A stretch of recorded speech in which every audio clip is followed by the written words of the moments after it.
Dans un monde rongé par le chaos, il existe une citadelle intérieure de paix. On ne la trouve pas dans des forteresses physiques, mais dans l'esprit de ceux qui pratiquent le stoïcisme.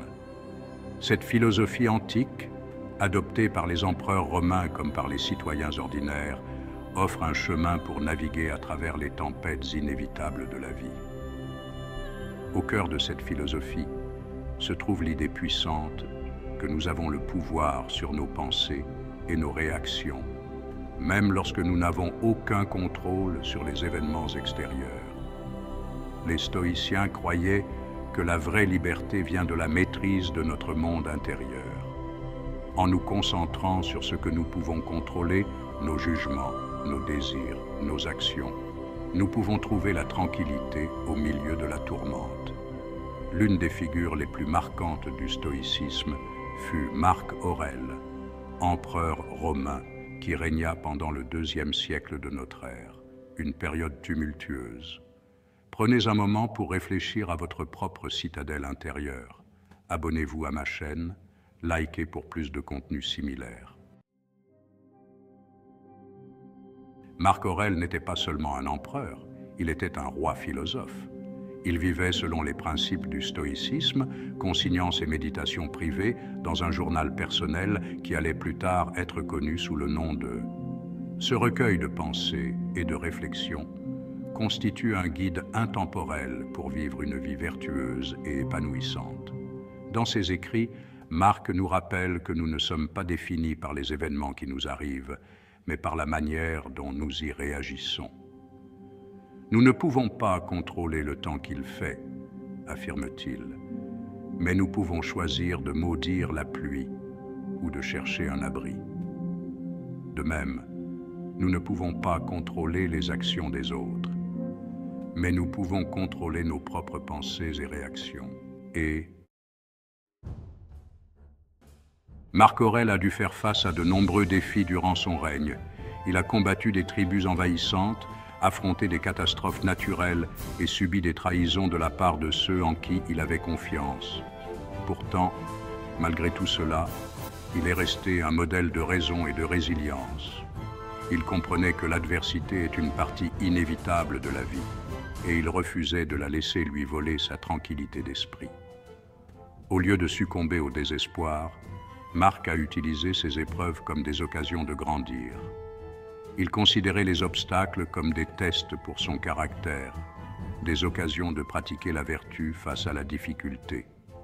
Il croyait qu'en affrontant nos peurs et en surmontant l'adversité, nous devenons plus forts et plus résilients. Les principes du stoïcisme ont servi de bouclier à Marc Aurèle, le protégeant des flèches du malheur. Il a appris à accepter ce qu'il ne pouvait pas contrôler, concentrant son énergie sur ce qu'il pouvait maîtriser. Il pratiquait la discipline personnelle, contrôlant ses désirs et ses impulsions. Il cultivait un sentiment de gratitude, appréciant le bien dans sa vie, même au milieu des épreuves. Marc croyait que le vrai bonheur ne vient pas des possessions ou des réussites extérieures, mais du fait de vivre en accord avec la nature. Cela signifiait accepter l'impermanence de toute chose, reconnaître que tout dans la vie est en constante évolution. En embrassant cette vérité, il s'est libéré de la peur de la perte et de la poursuite de plaisirs éphémères. Chapitre 5. Une sagesse pour le monde moderne. La sagesse de Marc Aurèle et des stoïciens est intemporelle, offrant des leçons précieuses pour naviguer dans les complexités de la vie moderne. Bien que nous ne soyons pas confrontés aux mêmes défis qu'un empereur romain, nous sommes tous confrontés au stress, à l'anxiété et à l'incertitude. Les principes stoïciens de maîtrise de soi, d'acceptation et de gratitude peuvent nous aider à trouver la paix et l'épanouissement, même au milieu du chaos. Prenez un moment pour réfléchir à un défi que vous avez récemment rencontré. Comment y avez-vous réagi? Avez-vous laissé ce défi vous voler votre tranquillité d'esprit? Ou avez-vous essayé de trouver une approche plus stoïcienne? Chapitre 6. Votre pouvoir intérieur. Les stoïciens nous enseignent que nous avons plus de pouvoir que nous ne le pensons. Nous avons le pouvoir de choisir nos pensées, nos points de vue et nos réactions. Nous pouvons choisir de nous concentrer sur le négatif ou de rechercher le positif. Nous pouvons choisir de nous attarder sur le passé ou d'embrasser le moment présent. Ce pouvoir réside en chacun de nous. C'est un pouvoir que les forces extérieures ne peuvent nous enlever. C'est un pouvoir qui peut nous aider à surmonter tous les obstacles et à atteindre la véritable paix intérieure. Chapitre 7. Maîtriser nos perceptions.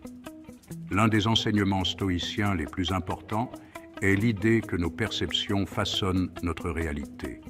Si nous voyons le monde à travers le prisme de la négativité et de la peur, nous ne verrons que des problèmes et des obstacles. Cependant, si nous parvenons à changer notre perspective pour adopter celle de la gratitude et des opportunités, nous trouverons des raisons d'être heureux et optimistes, même dans les moments difficiles. Mettez-vous au défi de chercher le bien dans chaque situation. Même au milieu des difficultés, il y a toujours des choses pour lesquelles être reconnaissant. Concentrez-vous sur ces choses et vous constaterez que votre perspective commence à changer.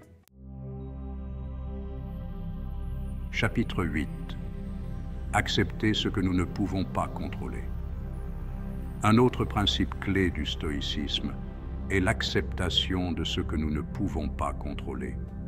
Nous ne pouvons pas contrôler le temps qu'il fait, les actions des autres, ni le caractère inévitable de la mort. Essayer de contrôler ces choses ne fera que nous conduire à la frustration et à l'anxiété.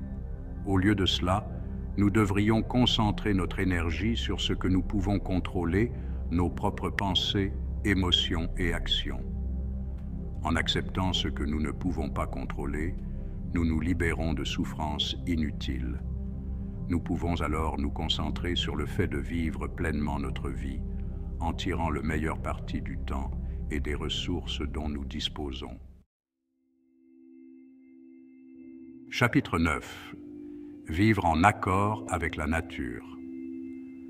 Les stoïciens croyaient que le vrai bonheur vient du fait de vivre en accord avec la nature.